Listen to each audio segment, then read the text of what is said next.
ஆதாரமாக கொண்டு ராஜ்யத்தை அழைப்பிப்பது சகோதரர் தேசராஜ் அவர்களுக்கு சொல்லி அனுப்புகிறார்.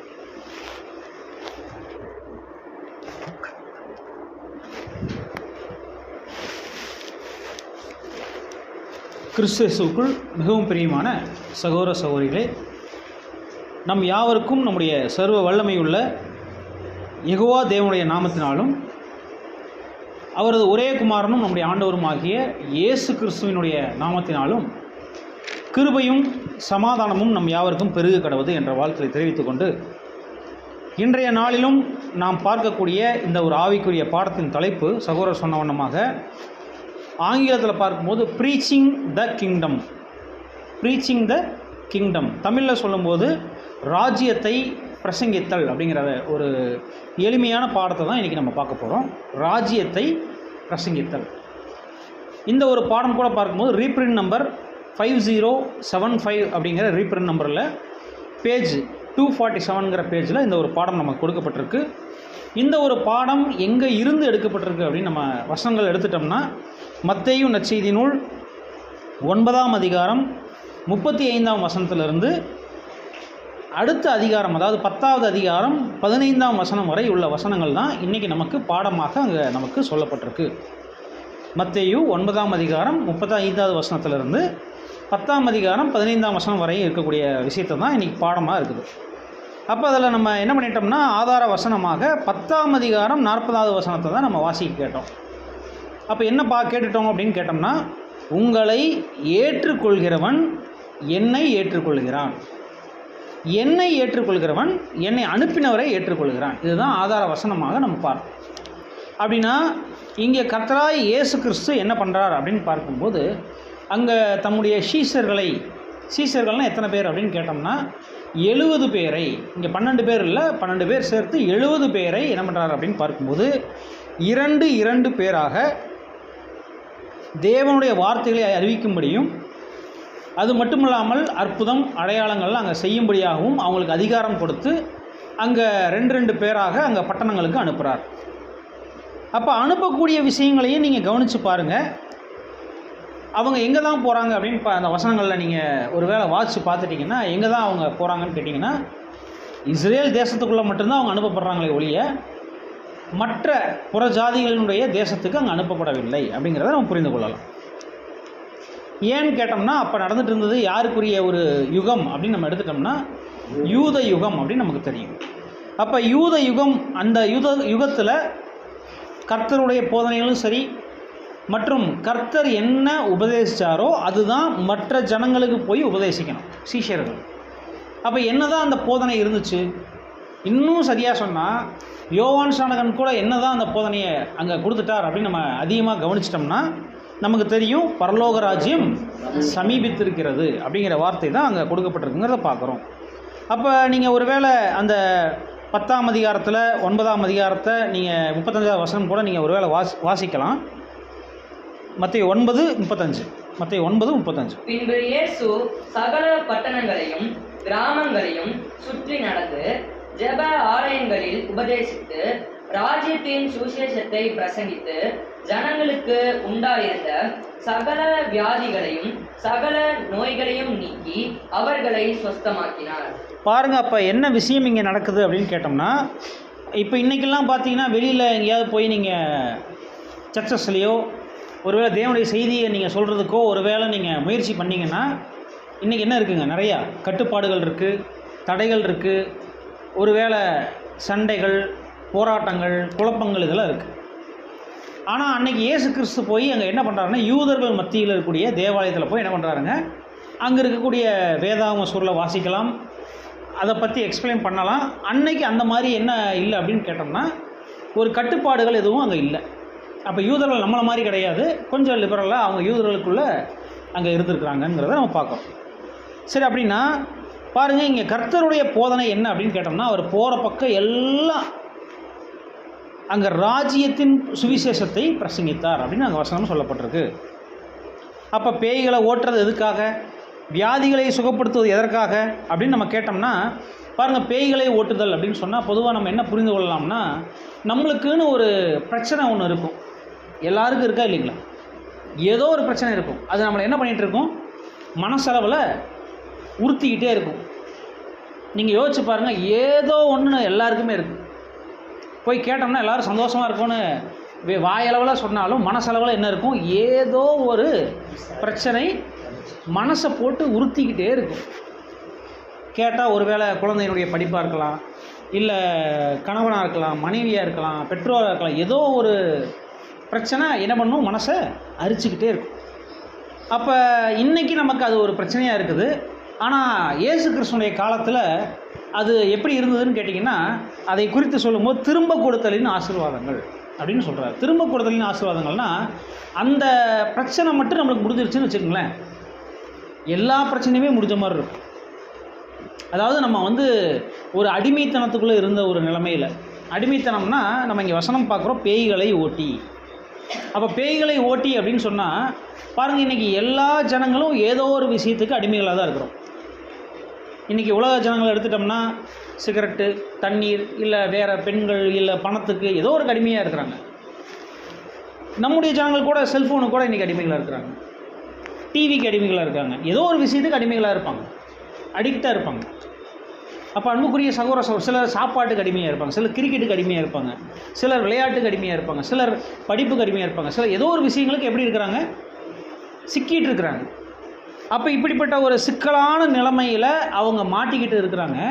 அது எப்போ தான் அங்கே ஒரு வெளிச்சத்துக்குள்ளே வருவாங்க அப்படின்னு கேட்டோம்னா, கர்த்தர் இயேசு கிறிஸ்து அற்புதம் செஞ்சால் ஒழிய அவங்களால என்ன பண்ண முடியாது?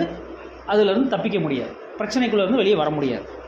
அப்போ பாருங்கள், இதுதான் திரும்ப கொடுத்தல். திரும்ப கொடுத்தல்னா என்னென்னா, மீண்டும் காப்பாற்றப்படக்கூடிய ஒரு விஷயம். இன்னும் கூட பார்க்கும்போது அங்கே வியாதிகளை சுகப்படுத்துதல்னா, பொதுவாக எல்லாருக்குமே வியாதிகள் இருக்குது. அப்போ அந்த வியாதிகளை சுகப்படுத்தல் அப்படிங்கிறத பற்றி சொல்லும்போது பிரதர் என்ன எழுதுறாருன்னா, பொதுவான சுகப்படுத்தல்ங்கிற விஷயம் சொல்கிறார். இதெல்லாம் செய்கிறதுனுடைய நோக்கம் என்ன பாருங்கள். அப்போ இஸ்ரேலுக்கு முதலையே திரும்ப கொடுத்தலின் ஆசீர்வாதங்கள் வந்துருச்சா அப்படின்னு கேட்டால் அப்படி இல்லை. மாறாக சாம்பிள்ஸ் ஒருத்தங்களை ஒரு இப்போ எடுத்துக்காட்டுக்கு 18 வருஷம் பாடுள்ள ஒரு ஸ்திரீயை குணப்படுத்தினா அவங்க என்ன ஆவாங்க? அவங்க இயேசு கிறிஸ்துவே இனி என்னுடைய கதின்னு என்ன பண்ணிடுவாங்க? அவங்களுக்கு சீசையாக மாறிடுவாங்க. ஒரு அம்மாவுடைய பிள்ளையை அங்கே குணப்படுத்திட்டா, அல்லது ஒருவேளை மறிக்கக்கூடிய தருவாயில் கூடிய மகனை, இல்லை மறித்த மகனை குணப்படுத்தியிருந்தா, இப்போ அந்த அம்மா ஒருவேளை பிரதிபலனா என்ன செய்வாங்க? இயேசு கிறிஸ்துவுடைய போதனைகளை ஏற்றுக்கொள்வாங்க. திமிர்வாதக்காரனை ஒருவேளை குணப்படுத்தினா அதை பார்க்கக்கூடிய ஜனங்களுக்கெல்லாம் என்ன வரும்? விசுவாசம் அதிகரிக்கும். அப்படின்னா கிறிஸ்து செய்யக்கூடிய அந்த ஒரு அற்புதங்கள், அடையாளங்கள் எதற்காகன்னு கேட்டோம்னா, போதனைகள் அனைவரும் கேட்பதற்காக தான். கிறிஸ்துவனுடைய போதனைகள் அனைவரும் அப்போ தான் நம்புவாங்க, இல்லைன்னா நம்ப மாட்டாங்க. அப்படின்னா இங்கே நம்ம என்ன பார்க்குறோம்னா, அந்த போதிக்கக்கூடிய அதிகாரம் கிடைப்பதற்காக இந்த அற்புதங்களும் அடையாளங்களும் அங்கே செயல்பட்டுச்சு. சரி பிரதர், அப்படின்னா அவருக்கு தான் பவர் இருந்துச்சு, தனக்கு 3 சோதனைகள் வந்துச்சு, அங்கே ஏன் பயன்படுத்தலை? ஒருவேளை இயேசு கிறிஸ்து அங்கே சிலுவையில் மரிக்கும் போது ஏன் அங்கே பயன்படுத்தலை அப்படின்னு கேட்டால், மறுபடியும் சொல்கிறோம், இது சத்தியத்தை கேட்பதற்காக ஜனங்களுக்கு முன்பதாக வைக்கக்கூடிய அடையாளங்களும் அற்புதங்களும் தான் மட்டுமே ஒழிய, இது ஒருவேளை எந்த அப்போஸ்தலரும், ஒருவேளை எடுத்துக்காட்டுக்கு அப்போஸ்தலன் பவுல் இருக்கார் பார்த்தீங்களா, அவர் போய் தேவன்கிட்ட கேட்குறாரு, எனக்கு என்ன பண்ணுங்கள், என் கண்களுடைய பிரச்சனையை சரி பண்ணுங்கன்னு கேட்டால் அதுக்கு தேவன் என்ன பதில் சொன்னாருங்க? என் கிருபை மட்டும் உனக்கு போதும், உன் கண்ணு உனக்கு தேவையில்லைன்ட்டார். இதை குறித்து ஒரு பிரதர் ரசல் பிரதர் என்ன எழுதுறாருன்னு கேட்டிங்கன்னா, இது திரும்ப கொடுத்தலின் காலங்கள் இல்லாததுனால அப்போஸ்தலனாகிய பவுலுக்கு ஏற்பட்ட நோய்கள், இப்போ ஒரு வேளை நம்மெல்லாம் நோய்களில் இருக்குமா இல்லைங்களா, ஏதோ ஒரு பிரச்சனையில் இருக்குமா இல்லைங்களா, இதை குணப்படுத்தக்கூடிய காலம் இது கிடையாதுங்களா? இதையே குணப்படுத்தக்கூடிய காலம் ஏன் பிரதர்? அப்பா தேவனுடைய பிள்ளைகள் குணப்படுத்துகிற நல்ல வேலை செய்யலாமே அப்படின்னு கேட்டால் பாருங்கள், அதுதான் சொல்கிறோம். இயேசு கிறிஸ்துவுக்கு ஒரு வேளை அந்த அடிகள், உபத்திரவங்கள் அவர் தாங்கி தான் இருந்தார். அப்போஸ்தலனாகிய பவுல் அநேக இடங்களில் போகும்போது என்ன பண்ணுறாங்க, சில இடங்களில், அதுவும் எந்த இடம்னு கேட்டோம்னா கப்பல்களில் போகும்போது, இல்லை சில நகரங்களுக்குள்ளே போகும்போது ட்ரெஸ்ஸே இல்லாத அளவுக்கு உருவிட்டு அனுப்புகிறாங்க. அந்த சூழ்நிலையை நீங்கள் நினச்சி பாருங்கள். அந்த இடம் ரொம்ப குளிரான பிரதேசமாக இருந்தால் எப்படி இருந்திருக்கும்? அவர் தன்னுடைய உடைகளையோ போர்வையோ சால்வையோ பிடுங்கிட்டு போயிட்டாங்கன்னா, திருடிட்டு போயிட்டாங்கன்னா அவருடைய நிலைமை எப்படிப்பட்ட ஒரு மோசமான நிலைமையில் இருந்திருக்கும். இப்போ போய் தேவனே உங்களுக்காக வந்தேன், ஆனால் நீங்கள் என் ட்ரெஸ்ஸை பிடிக்கிட்டு போகிறதுக்கு அனுமதிச்சிட்டிங்களே அப்படின்னு நான் கேட்க முடியுமா? அப்போ தேவன் அனுமதிச்சிட்டார். இது எதற்காக? பாடுகள் நமக்கு, ஆனால் சத்திய வசனங்கள் போதிக்கப்படுவதற்காக தான் அந்த அற்புதங்களையும் அடையாளங்களையும் அங்கே செஞ்சுட்டார் அப்படிங்கிறத நம்ம பார்க்குறோம். அன்புக்குரிய சகோதர சகோதரிகளே, பாருங்கள், அப்போ இங்கே கிறிஸ்து இயேசு என்ன பண்ணுறார் அப்படின்னு நம்ம பார்த்துட்டோம்னா, இந்த வல்லமையை இப்போ யாருக்கு கொடுத்து அனுப்பிச்சிட்டார் அப்படின்னு கேட்டோம்னா, அற்புதங்களையும் அதிகாரங்களையும் அங்கே யாருக்கு கொடுத்து அனுப்பிச்சிட்டாருன்னா 70 பேருக்கும் கொடுத்து என்ன பண்ணிட்டாருன்னா, நீங்கள் போய் என்ன பண்ணுங்க, ராஜ்யத்தின் சுவிசேஷத்தை அறிவிங்கன்னு 2 பேரை அங்கே அனுப்புகிறார். அன்புக்குரிய சகோதர சகோதரிகளே, நீங்கள் இதை குறித்து கூட வசனத்துக்குள்ளே கடந்து போகலாம். மத்தேயு 9ஆம் அதிகாரம் 37 முதல் 38 வரை நீங்கள் வாசிங்க. தம்முடைய சீஷர்களை நோக்கி, அறுப்பு மிகுதி, வேலையாட்களோ கொஞ்சம். ஆதலால் அறுப்புக்கு எஜமான் தமது அறுப்புக்கு வேலையாட்களை அனுப்பும்படி அவரை வேண்டிக் கொள்ளுங்கள் என்றார். பாருங்க, அப்போ இங்கே என்ன சொல்கிறாருன்னா, அறுப்பு மிகுதி, வேலையாட்களோ கொஞ்சம் அப்படிங்கிற வார்த்தையை அங்கே பார்க்கணும். அப்போ இவங்க யாருக்கு மட்டும்தான் அனுப்பப்படுறாங்கன்னு கேட்டோம்னா, இவங்க அனுப்பப்படுற ஜனங்கள் யாருன்னா இஸ்ரேல் ஜனங்கள். சரி, இப்போ இந்த இஸ்ரேல் ஜனங்கள் இஸ்ரேல் ஜனங்களில் அனுப்பப்படுறாங்களே அப்படின்னா, ஏறக்குறைய இந்த 70 பேர் போய் ஊழியம் செஞ்சு எவ்வளோ பேர் அங்கே சத்தியத்துக்குள்ளே வந்திருக்கலாம்? ஒருவேளை அந்த 70 பேர் போய் தேவனுடைய வார்த்தைகளை சொல்கிறாங்க பார்த்தீங்களா, அப்போ எவ்வளோ பேர் வந்திருக்கலாம்?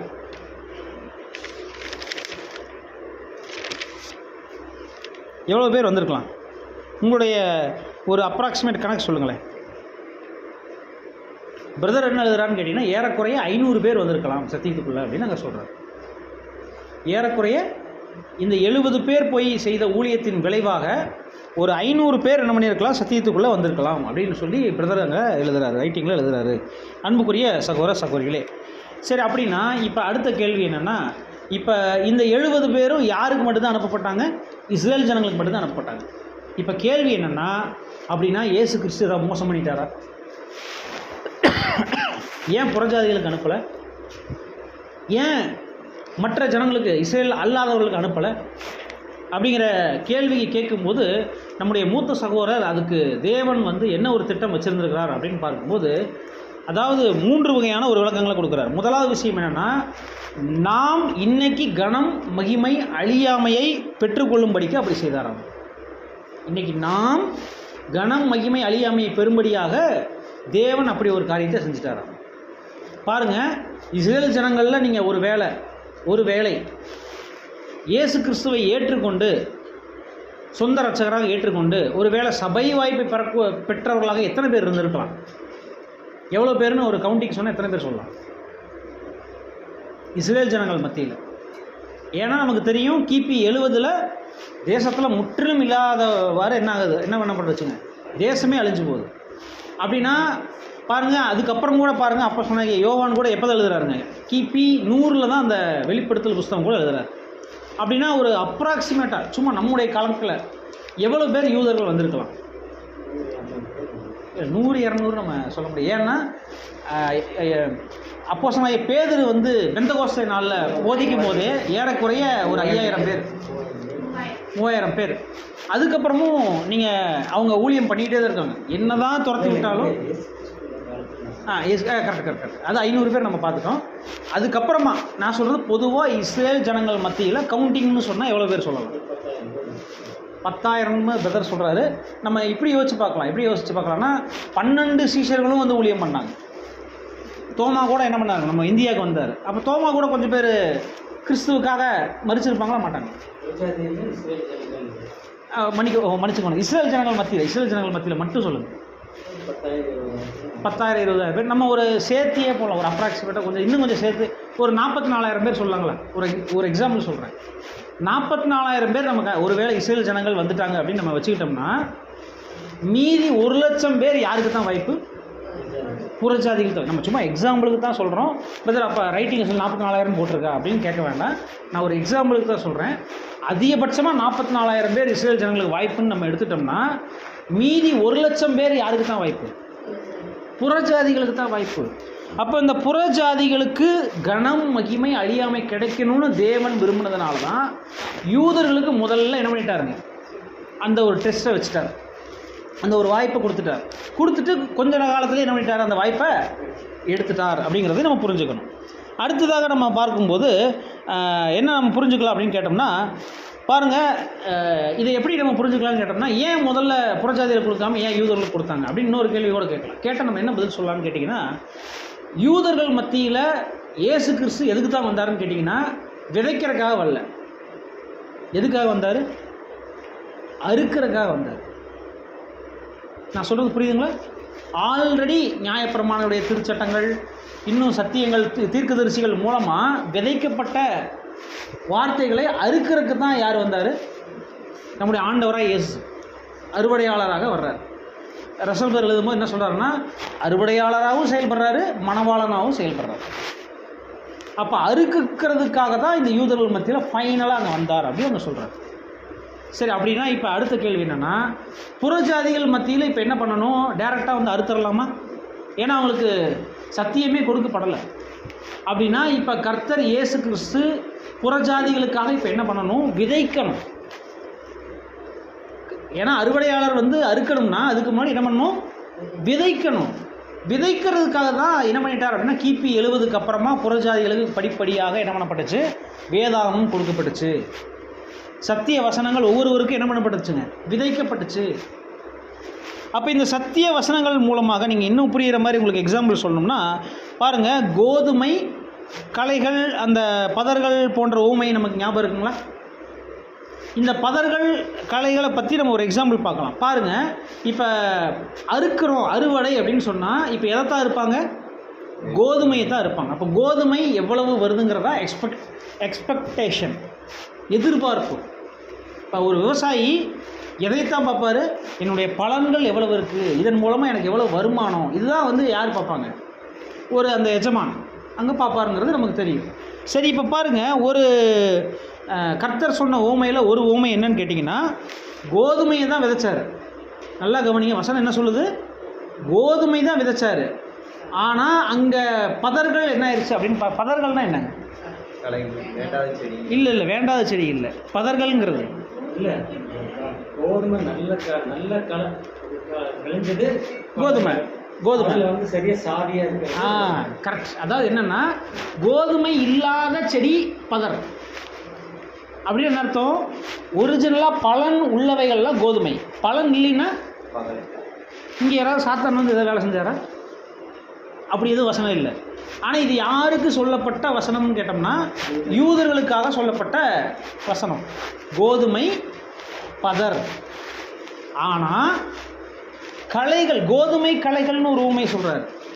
அது பாருங்கள், வசனத்தை நீங்கள் ஒரு வேளை எடுத்து வாசிட்டிங்கன்னா என்ன தான் நம்ம பார்க்குறோன்னு கேட்டிங்கன்னா, சத்துரு வந்து களைகளை விதைத்தான் அப்படின்னு ஒரு வசனம் இருக்குது. சத்துரு வந்து களைகளை விதைத்தான் அப்படின்னா, இப்போ நீங்கள் சொன்னீங்க பார்த்தீங்களா, அதாவது வேண்டாத செடி, அல்லது என்ன சொல்லலாம்னா கோதுமை செடி மாதிரி கூட இருக்காது, வேறு வடிவங்களில் இல்லை வேறு வகையான செடிகள் கோதுமையுடைய சத்துக்களை உறிஞ்சி அது சாப்பிட்டு அது கோதுமையை அங்கே அழிக்கக்கூடிய சில செடிகள், அதுதான் களைகள் அப்படின்னு நம்ம பார்க்குறோம்.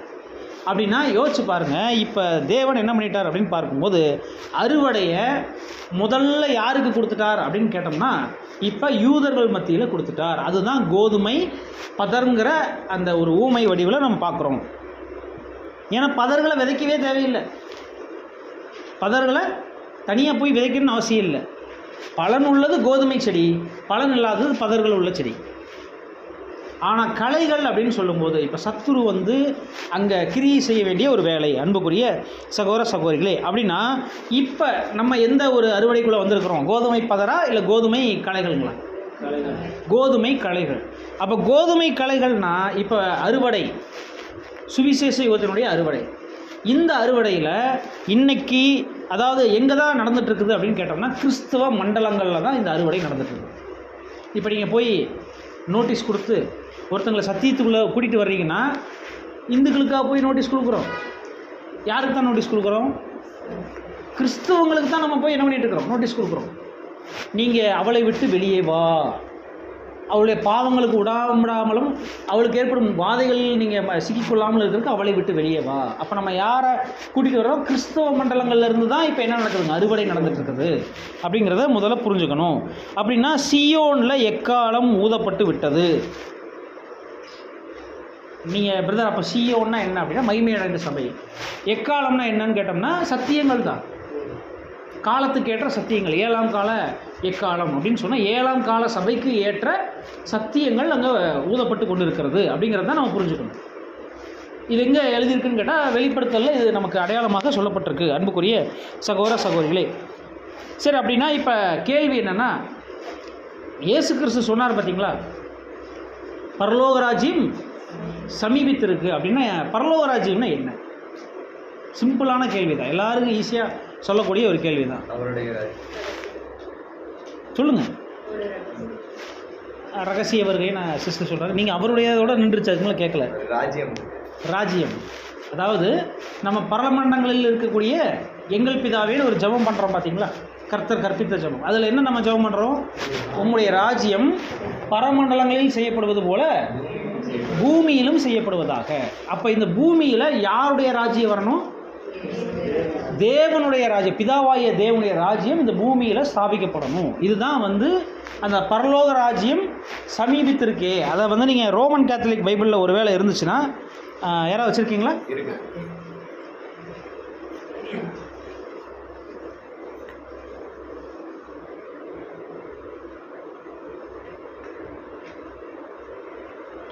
இப்போ சமீபத்திற்குன்னா என்ன அர்த்தம் சொல்லலாம்? சார் மத்தேயு 4:17 எடுங்க பாருங்கள். மனம் திரும்புங்கள், பரலோக ராஜ்யம் சமீபத்திற்குன்னு அங்கே மத்தேயு 4:17 சொல்லப்பட்டிருக்கு. அப்படின்னா இப்போ சமீபத்திற்குன்னா என்ன அர்த்தம்? சமீபத்திற்குன்னா வந்தாச்சு இல்லை, கிட்ட, இன்னும் கொஞ்சம் கிட்ட, சரிங்களா, கிட்ட வரப்போகுது அப்படிங்கிற மாதிரி ஒரு அர்த்தம் இருக்கிற மாதிரி இருக்குது. ஆனால் ரோமன் கேத்தலிக் பைபிளில் என்ன சொல்லப்பட்டிருக்குன்னா, வாசிங்க பிரதர் 4:17.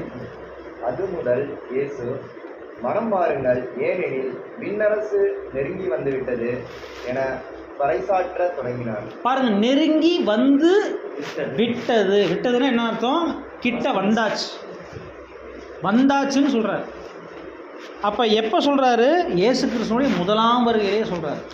சரி பிரதர், அப்படின்னா பரலோகராஜ்யம் எங்கே வந்திருக்கு? கோயம்புத்தூர் வரை வந்துருச்சா, இல்லை பக்கத்தில் தமிழ்நாடு வரை வந்துருச்சா அப்படின்னு நம்ம கேட்டோம்னா அதுக்கு வசனம் சொல்கிறாரு. லூக்கா 17ஆம் அதிகாரம் 21ஆம் வசனம் வாசிங்க. லூக்கா 17:21.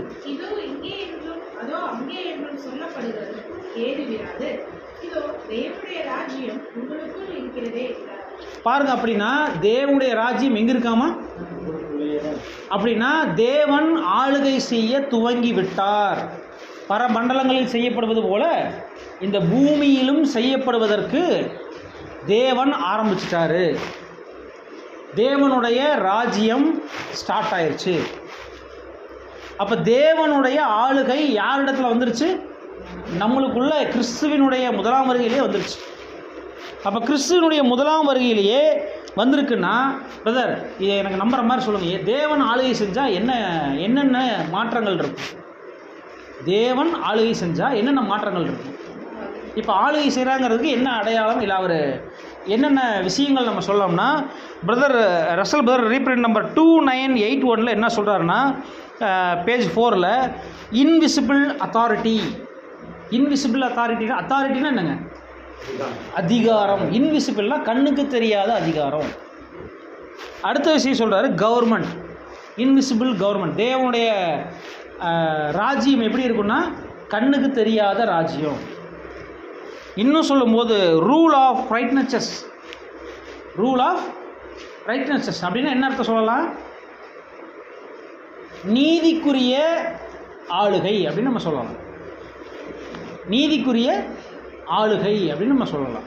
அப்படின்னா இன்னைக்கு ஒருவேளை இன்றைக்கி இருக்கக்கூடிய ராஜ்யங்கள் நீங்கள் ஒருவேளை எடுத்துக்கோங்க. இன்றைக்கி இருக்கக்கூடிய தமிழ்நாட்டினுடைய ராஜ்யம் நிறைய பேர் நிறைய கருத்துக்கள் சொல்கிறாங்க. ஆனால் நம்ம என்ன யோசிக்கிறோம்னா, பாருங்கள், இன்றைக்கி நிறைய லஞ்சங்கள் குறையுதுங்களா? குறைஞ்சிக்கிட்டே வருது. இன்னும் நிறைய சீர்கேடுகள் மாற்றப்பட்டு கொண்டு இருக்குங்களா? இதை அந்த சம்மந்தப்பட்ட முதல்வர் செய்கிறாருன்னு நம்ம நினைக்கலாமா? ஏற்ற காலத்தில் உண்மையான ராஜாவாகிய நம்முடைய கிறிஸ்து இன்றைக்கி என்ன பண்ணிகிட்டு இருக்காருங்க? அந்த ஆளுகையை மாற்றிட்டு வர்றாரு. ஏன்னா கண்ணுக்கு தெரியக்கூடிய ராஜ்யம் இன்னும் கொஞ்ச நாள் என்ன ஆக போகுதுங்க, ஸ்தாபிக்கப்படணும்னா அதுக்கு முன்னாடி இந்த பூமியினுடைய ஒவ்வொரு காரியங்களும் மாற்றப்படணுமா படக்கூடாது. இதுதான் இன்றைக்கி நடந்துட்டு இருக்குது அன்புக்குரிய சகோதர சகோதரிகளே. அப்படின்னா இன்றைக்கி நம்ம என்ன புரிஞ்சுக்கலாம்னா இன்விசிபிள் அத்தாரிட்டி. அப்போ இன்றைக்கி கண்ணுக்கு தெரியாத ஆளுகை. நல்லா யோசிச்சு பாருங்கள், பூமியில் எவ்வளோ ஆக்சிடென்ட்ஸ் நடக்குது. நம்ம வந்துட்டு போகிற ரோட்டில் எத்தனை ஆக்சிடென்ட்ஸ் நடக்குது டெய்லியும். கணக்கு எண்ணி பாருங்கள், நீங்கள் ஒரு வேளை கேட்டு பாருங்கள், விசாரிச்சு பாருங்கள், எத்தனை ஆக்சிடென்ட்ஸ் நடக்குது. நம்ம எத்தனை நேரம் பார்த்துட்டு வர்றோம், எத்தனை நேரம் நடக்குது. ஆனால் இன்றைக்கி நம்மளுக்கு ஒரு பாதுகாப்பு, இன்விசிபிள் செக்யூரிட்டி நம்மளுக்கு இருக்கா இல்லைங்களா, கேர். அதனால தான் இன்றைக்கி வரைக்கும் நம்ம தப்பிச்சுட்டு இருக்கோம். ஒருவேளை தேவன் அனுமதித்து ஒரு பெரிய அடியாக விழுந்துருக்குதுன்னா, ஒரு சின்ன அடியோடு நம்மளை என்ன பண்ணிட்டாருங்க தேவன். ஒருவேளை நம்ம ஒரு சின்ன ஆக்சிடெண்ட்டில் அடிபட்டிருக்கோம் அப்படின்னா தேவன் பெரிய அடியை நம்மளுக்கு என்ன பண்ணியிருப்பாருங்க, சின்ன விஷயமா. ஏன்னா நம்மளுக்கு ஏதாவது ஒரு சில ரெஸ்ட் கொடுக்கணும் தேவன் நினச்சி ஒருவேளை நம்ம கொடுத்துருக்கலாம். மற்றபடி தேவனுடைய பாதுகாப்பு இருக்கிறதுனால தான் இன்றைக்கி வரையும் தப்பிச்சுக்கிட்டு இருக்கிறோம். யோசிச்சு பாருங்கள், பார்க்க எத்தனை ஆக்ஷன்ஸ் நடக்குது. ஆனால் அவருடைய ஆளுகையில் அவருடைய ப்ரொவிஷன் நம்மளுக்கு பாதுகாப்பு இருக்கிறதுனால தான், செக்யூரிட்டி இருக்கிறதுனால தான் இன்றைக்கி வரை நம்ம தப்பிச்சுக்கிட்டு இருக்கிறோம் அன்புக்குரிய சகோதர சகோதரிகளே. அப்படின்னா இன்றைக்கி நம்ம என்ன, அதாவது அன்றைக்கி 70 பேர் என்ன போதிக்கிறதுக்காக அனுப்பப்பட்டாங்க, தேவனுடைய ராஜ்யம் கிட்ட வந்தாச்சு அப்படிங்கிறத அவங்க போதிக்கிறதுக்காக அனுப்பப்பட்டாங்க.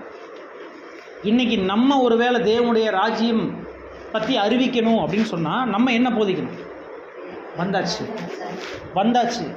நீங்கள் எல்லோரும் மனம் மாறுங்க, தேவனுடைய ராஜ்யம் வந்தாச்சுன்னு இப்போ என்ன பண்ணணும், அறிவிக்கிறதுக்காக தான் அங்கே என்ன பண்ணுறாரு தேவன் நம்மளை அனுப்புகிறார் அப்படிங்கிற விஷயத்தை புரிஞ்சுக்கலாம். சரி, அப்படின்னா இப்போ நம்ம புரிஞ்சுக்கலாம். ஒரு கேள்வி என்னென்னா, இப்போ இந்த அறுக்கிறவர்கள் நீங்கள் வசனத்தை எடுத்துட்டிங்கன்னா தேவ தூதர்கள் தான், தேவனால் அனுப்பப்படக்கூடிய ரெப்ரசன்டேட்டிவ் தான். இப்போ இன்றைக்கி தேவனால் அனுப்பப்படக்கூடிய ரெப்ரசன்டேட்டிவ் எதுக்காக அனுப்பப்படுறாங்க?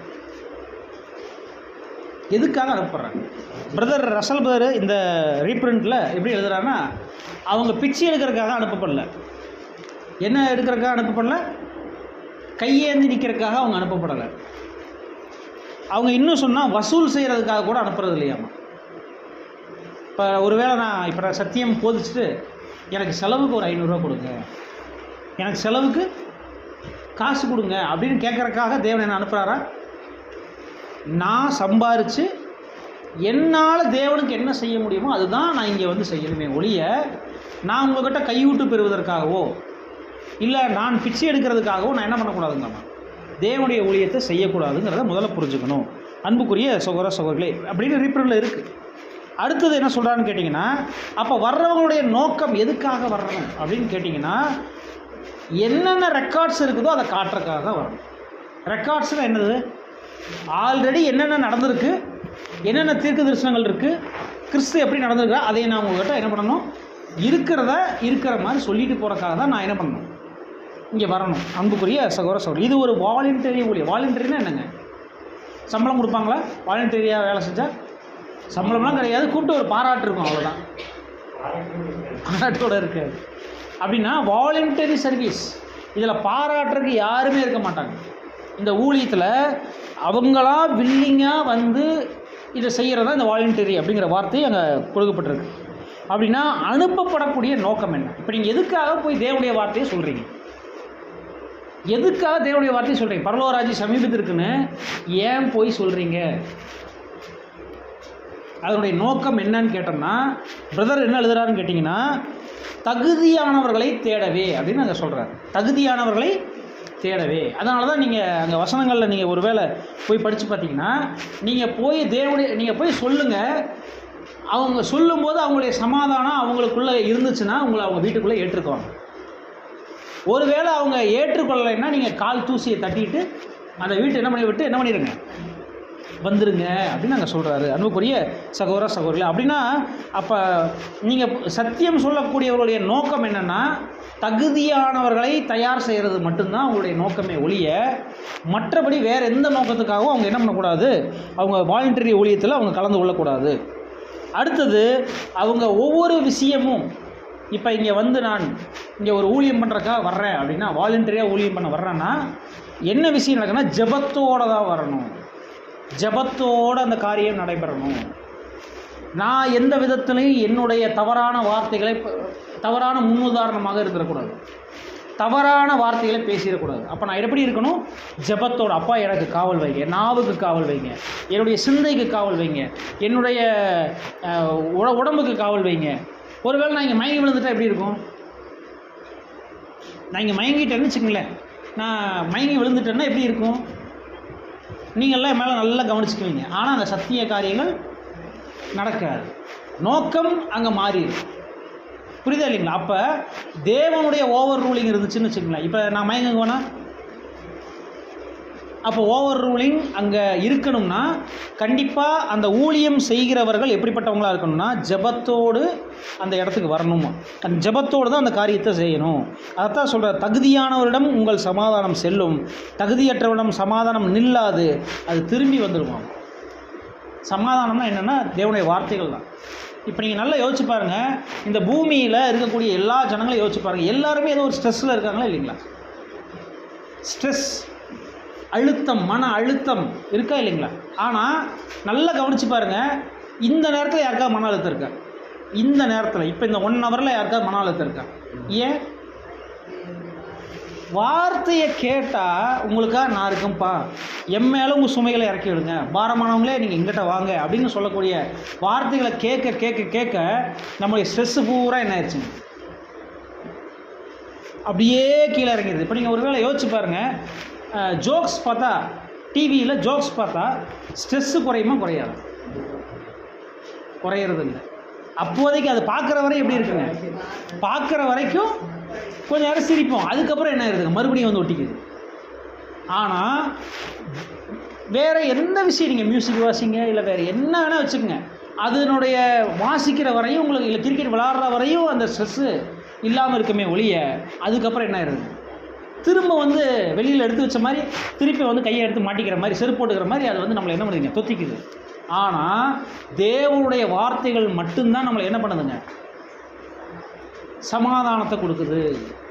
இந்த சமாதானம் நல்லா கவனித்து பாருங்கள், உலகத்தில் யாருக்குமே கிடைக்காத ஒரு சமாதானம், தேவ சமாதானம் அவருடைய வார்த்தைகள் மூலமாக கிடைக்குது. பாருங்கள், நீங்கள் நல்லா யோசிச்சு பாருங்கள், நம்மளையும் மற்றவங்களையும் கம்பேர் பண்ணி பாருங்கள், நம்மளும் மற்றவங்களும் ஒன்று தான். ஆனால் தேவனுடைய வார்த்தைகளை கேட்குறதுனால நம்ம மைண்டு ரொம்ப ரிலாக்ஸாக வேலை செய்யும். ஆனால் மற்ற ஜனங்கள் அந்த ரிலாக்ஸேஷன் இருக்காது, அவங்க கிரிமினலாக வேலை செய்வாங்க. புரியுதா இல்லைங்களா? அப்போ பாருங்கள், நம்ம வசனம் கூட வாசிடலாம். மத்தேயு 10ஆம் அதிகாரம் 14 மற்றும் 15 வசனங்களை வாசி கேட்கலாம். மத்தேயு 10ஆம் அதிகாரம். ஊமையாய் இருந்த ஒரு பிசாசை துரத்தினார். பிசாசு புறப்பட்டு போன பின்பு ஊமையை பேசினால் ஜனங்கள் ஆச்சரியப்பட்டார்கள். அவர்களில் சிலர், இவன் பிசாசுகளின் தலைவனாகிய பெயர் செபூலை கொண்டு விசுவாசிகளை துரத்துகிறான் என்றார்கள். வேறு சிலர் அவரை சோதிக்கும்படி வானத்திலிருந்து ஒரு அடையாளத்தை காட்ட வேண்டும் என்று அவரிடத்தில் கேட்டார்கள். பாருங்க, இப்போ நம்ம ஒரு விஷயம் புரிஞ்சுக்கலாம். பொதுவாக கிறிஸ்தவர்கள் எல்லாரும் ரொம்ப அப்படியே, அதாவது நீ நல்லா யோசிச்சு பாருங்க, இந்துவாக இருக்கக்கூடிய மனுஷன் ஒரு பெரிய ரவுடியாக கூட இருக்கலாம், ஆனால் கிறிஸ்டினாக மாறிட்டான்னா ரொம்ப சாதுவாக மாறிடும். ஏன்?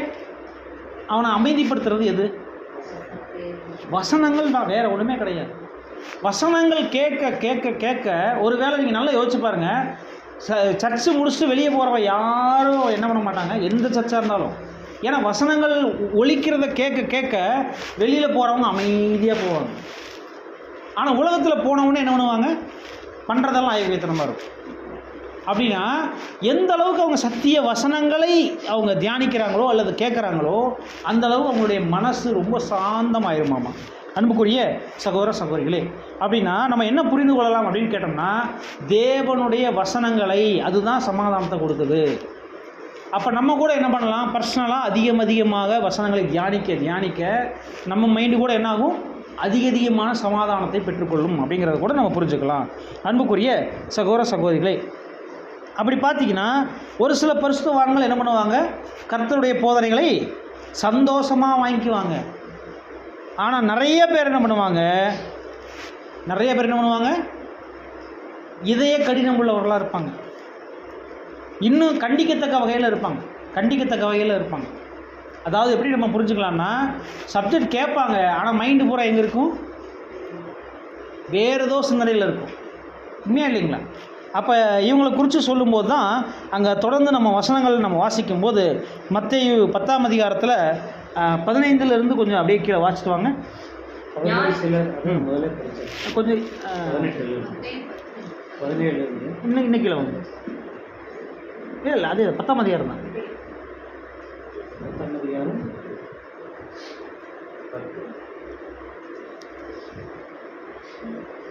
இல்லை 14-15 கரெக்டாக வாசிங்க. எவனாகிலும் உங்களை ஏற்றுக்கொள்ளாமலும் உங்கள் வார்த்தைகளை கேளாமலும் போனால் அந்த வீட்டையாவது பட்டணத்தையாவது விட்டு புறப்படும் போது உங்கள் கால்களில் படிந்த தூசியை உதறி போடுங்கள். தொடர்ந்து வாசிங்க. இதை கரெக்ட். நியாய தீர்ப்பு நாளிலே அந்த பட்டணத்துக்கு நேரிடுவதை பார்க்கலாம் சோதோம் குமாரா நாட்டுக்கு நேரிடுவது லகுவாக இருக்கும் என்று மெய்யாக. இதுதான் நமக்கு இப்போ நம்ம கவனிக்க வேண்டிய விஷயம். சோதோம் குமாரா பட்டணத்துக்கு கூட அவ்வளவு கஷ்டமான காரியமாக இருக்காதாம்மா. ஆனால் உங்களை அந்த சமாதானத்தை தேவனுடைய வார்த்தையை ஏற்றுக்கொள்ளாதவங்க இருக்காங்க பார்த்தீங்களா, அவங்களுக்கு ரொம்ப ரொம்ப மோசமான முடிவுங்களாம், மோசமான ஒரு தேவனுடைய தண்டனைங்களாம். சரி, அப்படின்னா சோதோம் குமாரா பற்றி நம்ம சொல்லும்போது அவங்களுடைய பாவம் என்ன பாவம்? தேவன் சொல்லாத அல்லது தேவனுடைய பார்வையில் ரொம்ப அருவருப்பான ஒரு பாவம் என்னென்னா ஆண்களோடு விபச்சாரம் பண்ணுறது. அது தேவனுடைய பார்வையில் ரொம்ப கேவலமான விஷயம். அதனால தான் தேவன் என்ன பண்ணாராமா, இந்த சோதோம் குமாரா பட்டணத்தை என்ன பண்ணிட்டார் அப்படின்னு கேட்டோம்னா, நீங்கள் லூக்கா 17ஆம் அதிகாரம் 29ஆம் வசனத்தை வாசி கேட்போம். லூக்கா 17ஆம் அதிகாரம் 29ஆம் வசனம். லோத்து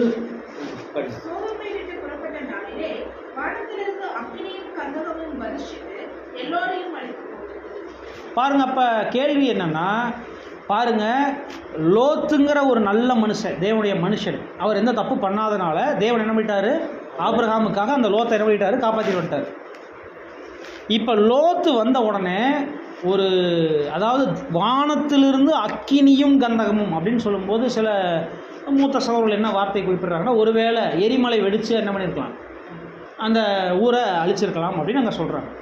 ஆனால் இங்கே நம்ம என்ன புரிஞ்சுக்கிறோம்னா, வானத்திலிருந்து அக்கினியும் கந்தகமும் வந்து அந்த ஊரையே நாசம் பண்ணுதுன்னா அப்போ தேவனுடைய கோபத்துக்கு ஆளான மனுஷனுங்களா இல்லைங்களா? அவ்வளோ கோபமாக, அதாவது தேவன் பார்வையில் ரொம்ப அசுத்தமானவங்க, கேவலமான ஒரு பாவம். ஆனால் இந்த வசனம் இப்போ நம்ம இதுக்கு முன்னாடி வாட்சம் பார்த்தீங்களா, மத்தேயு 10ஆம் அதிகாரம் 15ஆம் வசனத்தில் என்ன சொல்கிறாருன்னா, சோதோம் குமாராவுக்கு நடந்ததை விட மோசமான ஒரு தண்டனை தான் அவங்களுக்கு இருக்குமாம். வசனம் புரியுதா இல்லைங்களா? சோதோம் குமாரா கூட என்ன பண்ணுவாங்க அப்படின்னு கேட்டோம்னா, நீங்கள் அவங்க தொடர்ந்து வாசிங்க.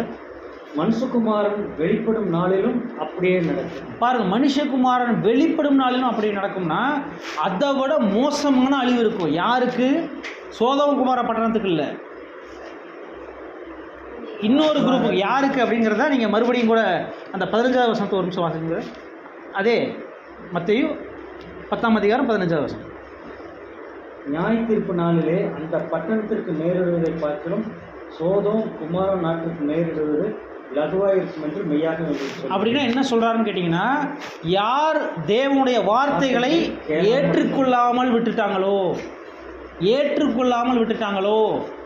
புறம் தள்ளிட்டாங்களோ. இப்போ புறம் தள்ளுறதுன்னா, இப்போ நம்ம ஆதார வசனம் வாட்ச ஞாபகம் இருக்குங்களா? உங்களை ஏற்றுக்கொள்ளுகிறவன் என்னை ஏற்றுக்கொள்ளுகிறவன் என்னை அனுப்பினவரை ஏற்றுக்கொள்கிறான்ங்கிறது தான் ஆதார வசனம். அப்படின்னா உங்களை வெளியில் துரத்துறதுன்னா என்ன அர்த்தம்னு கேட்டோம்னா, சத்தியத்தை கேளாமல் வெளியில் துரத்திட்டா அது இயேசு கிறிஸ்துவே துரத்தி விட்ட மாதிரியாமா.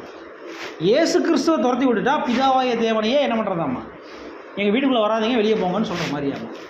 அது எப்படி நம்ம சத்தியத்தை வெளியே துரத்த முடியும் அப்படின்னு கேட்டோம்னா, இதை குறித்து நம்முடைய மூத்த சகோதரர் என்ன சொல்கிறாருன்னா, ராஜ்யத்தின் மகிமையான செய்தியினுடைய விஷயத்தில் நம்ம சில நேரங்கள் என்ன காமிச்சிட்றோமாமா, அலட்சியம் என்னும் பாவம். அலட்சியம்னா என்னங்க? இப்போ ஒரு வேளை நான் இதை போன தடவை வந்தப்போ கூட நம்ம எடுத்துருக்கோம். என்னென்னா, ரோமன் கேத்தலிக் சபையில் ஒரு பயபக்தி இருக்கா இல்லைங்களா? பெல் அடிச்சிட்டா எல்லோரும் ஆனால் இங்கே எப்படி இருக்குங்க? பயபக்தி இருக்கா? அப்போ தான் இப்படி நிற்போம், உட்கார்ந்துருப்போம், யாருக்கு பயம் இல்லை? தேவனுக்கும் பயம் இல்லை, தேவனுடைய வார்த்தைகளுக்கும் பயம் இல்லை. கரெக்டாக இல்லைங்களா? நான் ஏதாவது தவறாக கதை சொல்கிறேன்னு நினைக்க வேண்டாம். யோசிச்சு பாருங்கள். அப்போ தேவ பயம் அங்கே இல்லாமல் இப்போ அலட்சியங்கிற ஒரு பாவம் அங்கே இருக்குது. இது தேவ பார்வையில் எதை விட பொல்லாங்கதாமா, அங்கே ஆணு விபச்சாரம் பண்ணாங்கல்ல, அதை விட பொல்லாததாமா இங்கே தேவனை அலட்சியம் பண்ணுறது, தேவனுடைய வார்த்தைகளை அலட்சியம் பண்ணுறது. நீங்கள் யோசிச்சு பாருங்கள். சிலரெல்லாம் என்ன பண்ணுவாங்கன்னா தூங்கிட்டு இருப்பாங்க. சபையில் கேட்டால் அவங்களுடைய பலவீனம்னு சொல்லுவோம். ஆனால் நீங்கள் யோசிச்சு பாருங்கள், அவங்க உண்மையாலுமே தேவனுடைய பார்வையில் எப்படி இருப்பாங்க? ஒரு வாரம் தூங்கலாம், 2 வாரம் தூங்கலாம், எல்லா வாரமும் தூங்கினா இதே தூக்கத்தை ரோமன் கேத்தலிக் சபையிலையோ மற்ற சபையிலையோ தூங்கினா எப்படி இருக்கும்? மற்றவங்களாம் விட்டுருவாங்களா? என்ன பண்ணுவாங்க? போய் பிரதர் இங்கே தூங்கக்கூடாது, நீங்கள் என்ன பண்ணுங்க, வீட்டுக்கு போய் தூங்கன்னு எந்திரிச்சு வெளியே இருப்பாங்க. உண்மையா இல்லைங்களா? ஆனால் இங்கே அந்த மாதிரி ஒரு அசௌகரியங்கள் நடக்கும்போது தேவன் பார்வையில் அது எப்படி இருக்கும்? அப்படின்னு என்ன அர்த்தம்? அலட்சியம். அலட்சியம், தேவனுடைய வார்த்தைக்கு அலட்சியம் என்னும் பாவம் எதை விட மோசமானதுன்னு நீங்கள் இந்த பாடத்தில் சொல்கிறாருன்னு கேட்டிங்கன்னா, ஆணும் விபச்சாரம் பண்ணி தேவனுடைய பார்வையில் ரொம்ப மோசமான அந்த மரணத்துக்குள்ளே போன சோதோம் குமாரா பட்டணத்தை விட மோசமான பாவம் எதுனா தேவனுடைய வார்த்தைகளை அலட்சியம் செய்வது. சப்ஜெக்ட் கேட்டேன் பிரதர், ஆனால் கேட்டுட்டு என்ன சப்ஜெக்ட்னே தெரில பிரதர், நல்லா எடுத்தார் ஆனால் மறந்துட்டேன் பிரதர். அலட்சியம். அந்த அலட்சியம் நம்மளை எங்கே கூட்டிகிட்டு போவோம் அப்படின்னு கேட்டோம்னா, பாருங்கள், மறுபடியும் வாசிங்க. 2 பேதுரு 2ஆம் அதிகாரம் 6ஆம் வசனத்தை வாசிக்க. 2 பேதுரு 2ஆம் அதிகாரம் 6ஆம் வசனம். சோதோம் குமாரா என்னும் பட்டணங்களையும் சாம்பலாக்கி கவிழ்த்து போட்டு ஆக்கினிக்குள்ளாக தீர்த்து பிற்காலத்திலே அவபக்தியாய் நடப்பவர்களுக்கு அவைகளை திருஷ்டாந்தமாக வைத்து. பாருங்க, அப்ப என்ன விஷயம் சொல்றான்னா, பிற்காலத்திலே அவபக்தியாய் நடப்பவர்களுக்கு யார் திருஷ்டாந்தங்கள்? வசனம் பாருங்க, அவபக்தியாய் நடக்கிறவர்கள் எப்ப? பிற்காலத்தில். பிரதர் இப்போ இதுக்கு ரோமன் கேத்தலிக்ல வாசிங்க பிரதர். 2 பேதுரு 2ஆம் அதிகாரம் 6ஆம் வசனம். 2 பேதுரு 2ஆம் அதிகாரம் 6ஆம் வசனம்.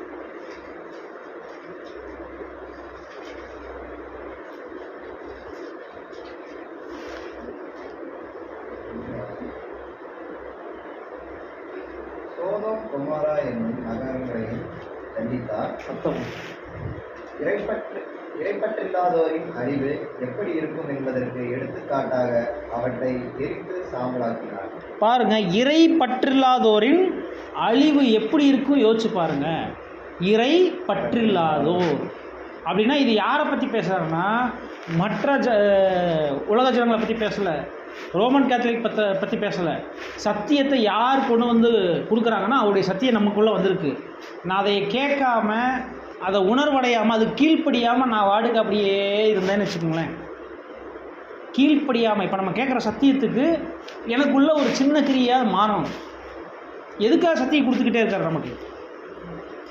பாருங்கள், பிரதர் ஒருத்தர் அந்த நாங்கள் என்ன பண்ணுறோம்னா, புதன் வியாழன் வெள்ளி 3 நாள் ஈவினிங் கிளாஸில் அதில் ஒரு பிரதர் வந்து எங்களுக்கு அருமையான பாயிண்ட் சொன்னார். எதற்காக பரிசுத்தாவி கொடுக்கப்படுது? பரிசுத்தாவி எதற்காக? புரிந்து கொள்றதுக்கு, அப்புறம் அதிலே நடக்கிறதுக்கு. இப்படிலாம் ரசல் எழுதியிருக்கிறாரு, இல்லைன்னு சொல்ல. ஆனால் அதை விட முக்கியமான நோக்கம் என்னென்னா, அது யாருடைய ஆவி? சர்வ வல்லமையுள்ள பிதாவாய தேவனுடைய ஆவி.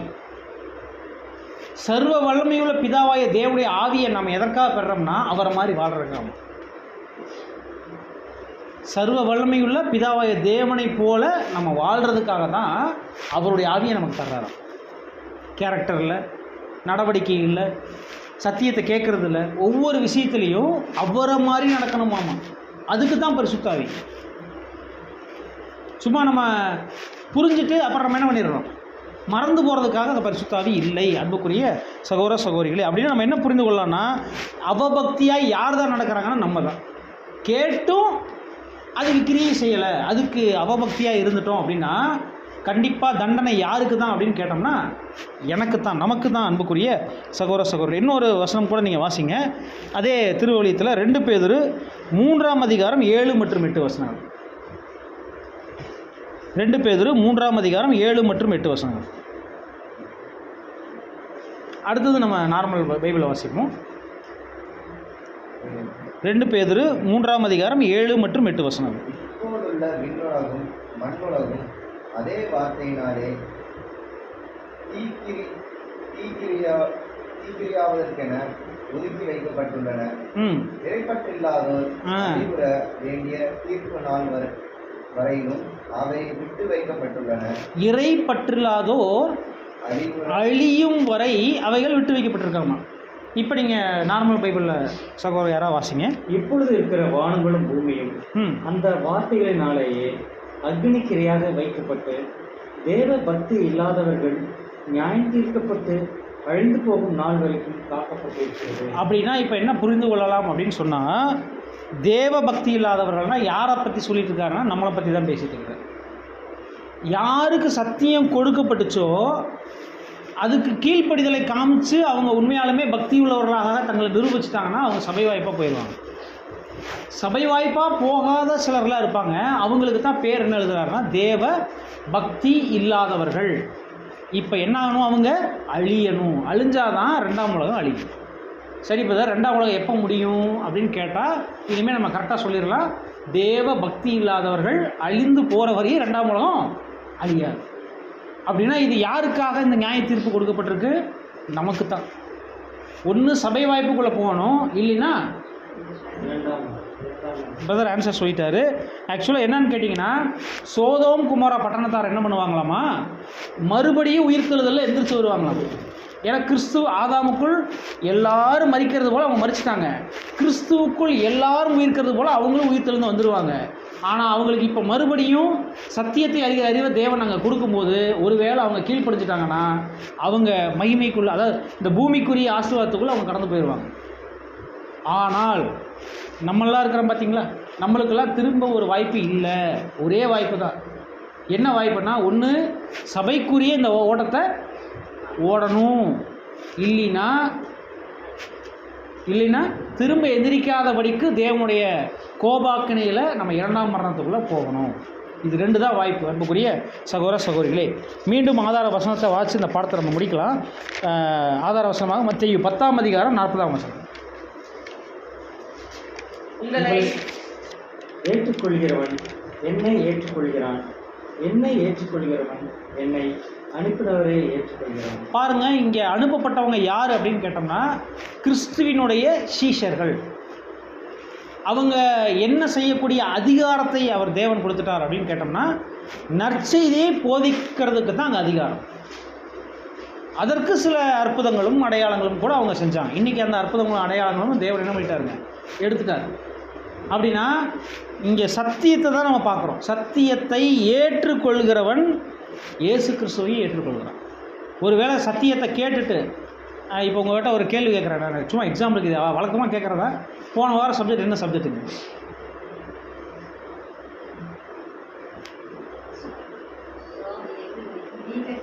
எழுதி வச்சதெல்லாம் இல்லை.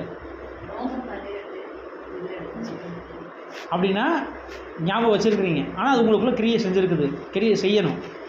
ஒருவேளை மறந்து போயிட்டோம்னா நம்ம கூட என்ன வாய்ப்புக்குள்ளே போகிறக்கு வாய்ப்பு இருக்குங்க. தேவ பக்தி இல்லாதவர்கள் அப்படிங்கிற ஒரு பெயருக்கு கீழே நம்மளும் வர்றதுக்கு வாய்ப்பு இருக்குது. அன்புக்குரிய சகோதர சகோதரர்களே, அதனால் இனிமேல் கேட்டால் மனப்பாடம் பண்ணி வச்சுக்கோங்கன்னு நான் சொல்ல வரல. அது என்ன பண்ணுங்கள், வீட்டில் போய் ப்ராக்டிஸ் பண்ணுங்கள். சப்ஜெக்ட் பேசுகிறாங்கன்னா அவங்க அநேக நேரங்கள் ட்ரை பண்ணி முயற்சி பண்ணி அவங்க சப்ஜெக்ட் இங்கே வந்து பேசிடுறாங்க. ஆனால் அது முக்கியம் இல்லை. ஆனால் கேட்ட சத்தியத்தை நீங்கள் வச்சுருக்கிறீங்களா, அதை கை கொள்கிறீங்களாங்கிறது தான் தேவன் இந்த பாடத்தில் நமக்கு கற்றுக் கொடுக்குறார். அப்போ அந்த பாடத்தை நம்ம புரிஞ்சு ஒருவேளை சரியாய் அதற்கு ஏற்ற கிரியை இப்போ செஞ்சிட்டோம்னா நம்ம சீக்கிரமாக சபை வாய்ப்புக்குள்ளே போயிடலாம். ஒருவேளை அப்படிப்பட்ட கிரியை நம்ம செய்யாமல் மறந்து போகிறவர்களாக இருந்துட்டோம்னா நம்ம அப்போ தேவனுக்கு அங்கே நம்ம என்ன பண்ணலைங்க, சரியான ஒரு கனத்தை கொடுக்கல. அவருடைய வார்த்தைகளை மறந்து போகிறோம்னா என்ன அர்த்தம், அதை நம்ம ஒரு இம்பார்ட்டன்ஸ் வைக்கல. இப்போ எடுத்துக்காட்டுக்கு ஒரு விஷயம் சொல்கிறேன். நம்ம இருதயத்துக்கு அன்புள்ளவங்க ஏதோ ஒரு வார்த்தை சொன்னால் நம்ம மறப்போமா? நான் ரொம்ப பிடிச்ச யாராவது ஒருத்தங்க, எனக்கு ரொம்ப பிடிச்சவங்க, அவங்க சொல்கிறத நம்ம மறப்போமா? மறக்கவே மாட்டோம். ஆனால் சத்தியத்தை மட்டும் மறந்துடும்.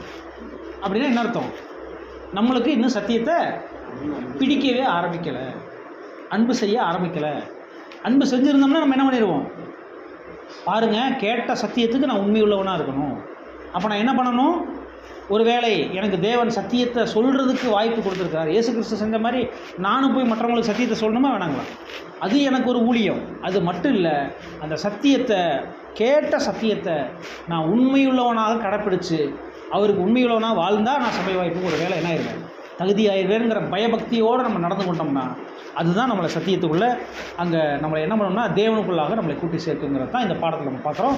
இம்மட்டுமாய் பொறுமையாக கேட்டுக் கொடுத்தவங்களை யாவரையும் தேவன் தாமே ஆசீர்வதிப்பாராக. ஆமென்.